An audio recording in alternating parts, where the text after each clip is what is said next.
Very good morning.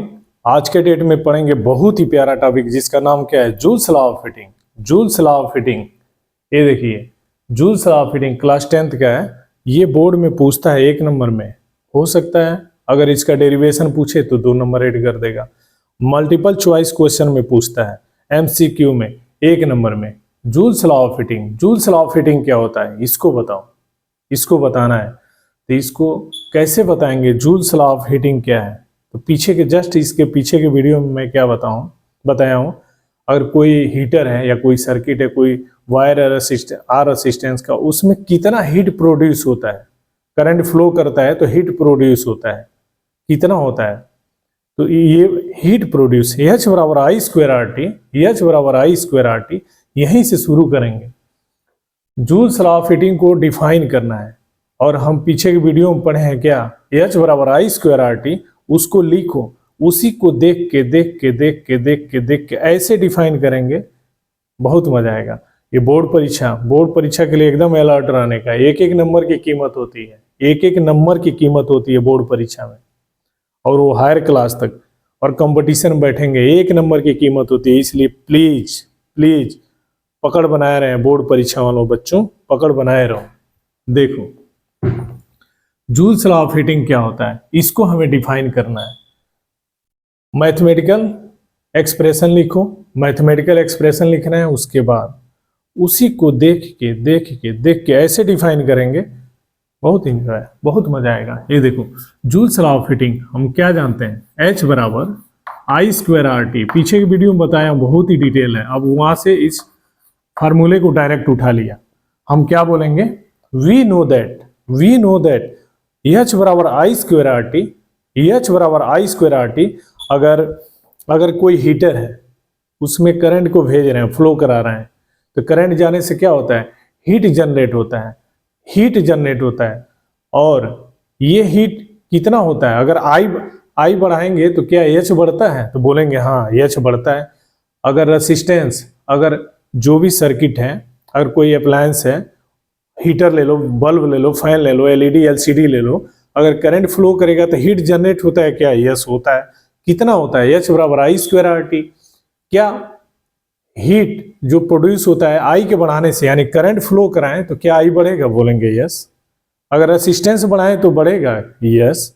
H का मान है हीट प्रोड्यूस होता है, वो किस पे डिपेंड करता है, 2 चीजों पे, एक आई पे और एक आर पे। ये देखिए हम जानते हैं क्या, H बराबर आई स्क्वायर आर टी, H बराबर आई square R T.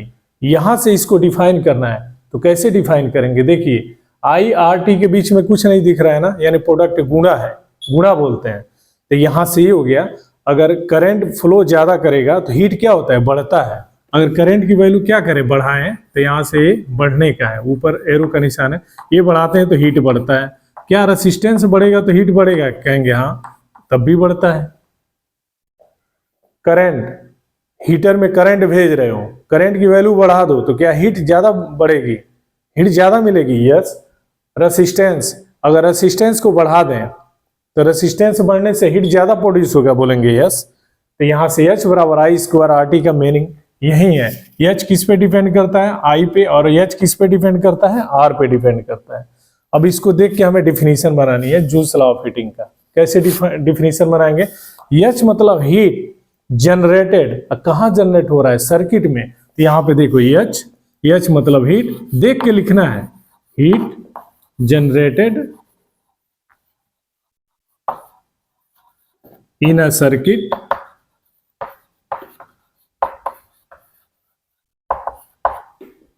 Is proportional. क्यों प्रोपोर्शनल, प्रोपोर्शनल वर्ड क्यों आता है, एक को बढ़ाते हैं दूसरा बढ़ता है, एक को और बढ़ाएंगे तो दूसरा और बढ़ेगा, इसलिए प्रोपोर्शनल। हीट जनरेटेड, H मतलब heat generated in a circuit is proportional. यहां पे लिखो, कोई पूछे प्रोपोर्शनल वर्ड कहां से आया तो हम ये बोलते हैं, बताता हूं, अभी रुक जाओ बच्चों। प्रोपोर्शनल, क्यों प्रोपोर्शनल, तो ये आई बढ़ाएंगे H बढ़ेगा, आर बढ़ाएंगे H बढ़ेगा, इसलिए proportional. Heat generated in a circuit is proportional to the product, मतलब बीच में पूरे फार्मूले में क्या है, गुणा छुपा है, multiplication, product of its resistance, its resistance, अब ब्रैकेट में आर लिख लो। जो हीट प्रोड्यूस होता है प्रोपोर्शनल होता है और किसके, प्रोडक्ट ऑफ रेसिस्टेंस एंड, देखो सेंटेंस बनते जाएगा, वो हमारे ऊपर डिपेंड करता है, आपके ऊपर डिपेंड करता है। फार्मूला देखना है, एच बराबर आई स्क्वायर आर टी, सेंटेंस बनाना है, बनाते रहना है, सेंटेंस बनाओ, सेंटेंस बनाना सीखो। अगर सेंटेंस बनाना सीख लिए बहुत बड़ा बाजी मारोगे, कैरियर अच्छा रहेगा। सेंटेंस बनाना सीखा जाता है। Proportional to the products of its resistance R and, यहाँ पे क्या है, स्क्वायर है, यहाँ पे 2 आई के ऊपर पावर 2 है तो लिखते हैं यहाँ पे आगे स्क्वायर एंड स्क्वायर, और किसका स्क्वायर है, square of an electrical and electric current, जिसको आई बोलते हैं, इलेक्ट्रिक करंट, ब्रैकेट में आई लिख दो। और ये इलेक्ट्रिक करंट कहां फ्लो करता है, कंडक्टर में। Electric current I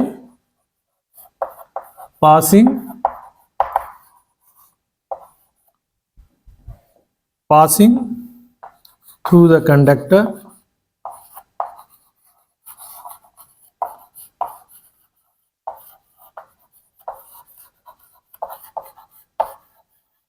with time T. आगे फार्मूले में क्या है, टाइम है, with time T, time bracket में टी लिखो। तो यहां पर देखो, ये फार्मूला देखा हमने और एक डिफिनीशन लिख डाली। फार्मूला देखना है, डिफिनीशन लिखना है। फार्मूला देखो, डिफिनीशन लिखो। कैसे, एच बराबर आई स्क्वायर आर टी, एच बराबर आई स्क्वायर आर टी, एच क्या, heat generated in a circuit, H is means heat produced generated in the circuit is proportional to the product of resistance and square of electric current passing through the conductor, passing in the conductor with time t. This is called Joule's law of heating. Joule's law of heating होता है। तो कोई पूछते हैं इसको define करो, word में define करो, बोर्ड परीक्षा में पूछा जाता है 1 नंबर में डिफाइन करने का, तो बोलते हैं क्या है Joule's law of heating, इसको डिफाइन करो। सिंपल बोलते हैं, वी नो दैट एच बराबर आई स्क्वायर आर टी, आई क्या है, करंट है, आर क्या है, रेसिस्टेंस है, टी क्या है, टाइम है सेकंड में। तो यहाँ पे इसको देखो, एच मतलब heat generated in a circuit is proportional to the product, कुछ नहीं है इनके बीच में, आई आर टी के बीच में मतलब गुणा है, तो गुणे को बोलते हैं product of resistance and square of electric current passing through the conductor with time T is called joules law of heating. Joules law of heating, joules law of heating कहलाता है, जूल्स लॉ ऑफ हीटिंग। तो board परीक्षा में कभी भी question पूछता है, अगर आप लोगों से पूछ दिया 1 नंबर में, बोला डिफाइन करो जूल्स लॉ ऑफ हीटिंग क्या होता है, क्या करोगे आप लोग, लिखोगे वी नो दैट एच बराबर आई स्क्वायर आर टी, एच बराबर आई स्क्वायर आर टी। इसी को देख के इतना लंबा सेंटेंस बना देंगे, इसी को देखेंगे और इतना बड़ा सेंटेंस बना देंगे। सेंटेंस बनाने को सीखने का, H heat generated in a circuit is proportional to the product of its resistance and square of electric current passing through the conductor in time t, I का R का T। तो यहां पर देखो, हीट H आ गया, resistance R आ गया, current I आ गया, T यहां पे T हो गया। इसी को वर्ड में सेंटेंस बना के बांट दिया, इसी को बोलते हैं एच बराबर आई स्क्वायर आर टी, एच बराबर आई स्क्वायर आर टी। एक ही बात फिर रिपीट कर रहा हूं, जैसे कई बार रिपीट कर दिया, फिर रिपीट करता हूं। क्या पूछा जाता है, क्या है बताओ, जूल्स लॉ ऑफ हीटिंग। तो बोलते हैं जूल्स लॉ ऑफ हीटिंग कैसे डिफाइन करेंगे, लिखते हैं heat generated in a circuit is proportional to the product of its resistance and square of electric current passing through the conductor with time t. This is called Joule's law of heating. Joule's law of heating, Joule's law of heating। बहुत important formula, बहुत important ये definition होती है। अब इसका use करेंगे अगले एक वीडियो में, जो न्यूमेरिकल बताऊंगा, फिर उसके आगे न्यूमेरिकल बताऊंगा, फिर थियरी बताऊंगा, ऐसे हम लोगों का चलते रहेगा। तो ऐसे वीडियो देखने के लिए आप लोगों को बहुत बहुत धन्यवाद। आप जहां भी रहें स्वस्थ रहें, मस्त रहें, खुश रहें। Thank you very much, thank you.